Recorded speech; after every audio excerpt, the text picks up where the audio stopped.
চলে এলাম Oppo A5s একটি মোবাইল নিয়ে।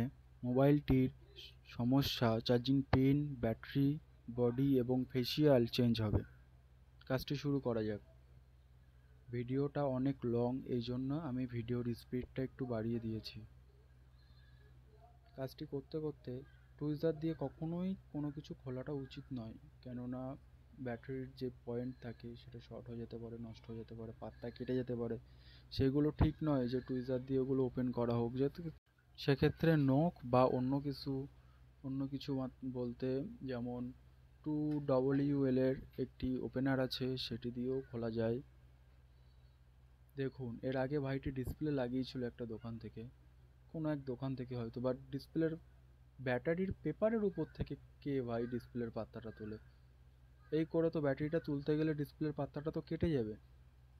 ধরুন একটা মোবাইলের চার্জিং পিন সমস্যা হয়েছে, কিংবা মেন বোর্ডে কোনো একটা পার্টসের সমস্যা হয়েছে, তো মোবাইলটির তো ব্যাটারিটা খুলতেই হবে। তো যেই কাস্টমার 200-250 টাকা বিলে এই কাজটি করবে, সে তো ডিসপ্লে তুলতে গেলেই, ব্যাটারি তুলতে গেলেই তো ডিসপ্লে পাতাটি নষ্ট হয়ে যাবে। সেক্ষেত্রে তো তাই সেই দোকানদারটা বা সেই টেকনিশিয়ানটা তো অনেক বেশি গুণগারি দিয়ে ফেলতে হবে না ভাই। এই কাজগুলো করবেন না। সঠিকভাবে লাগান সব কিছু, যাতে মোবাইলটি সুরক্ষিত থাকে, যাতে কাস্টমারের পরবর্তীকালে কোনো সমস্যা না হয়। মোবাইলটির ডিসপ্লেটি এবার খুলে নেওয়া যাক, কেননা মোবাইলটি খুব কাছের একটি ভাইটার বাড়ি হলো আমার দোকানের এখানেই। আমার দোকানটা গোবরডাঙ্গা তেঁতুলে, তো এখানেই আমার শপ আছে। ভাইটির বাড়ি আমার দোকানের পাশে। তো মোবাইলটা যত্ন সহকারে খুলে নিলাম। চলুন কাজটি শুরু করা যাক।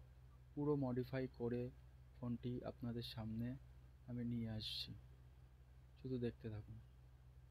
ডিসপ্লের বডিটা খুব দ্রুত পরিষ্কার করা খুব ভালো করেই উচিত।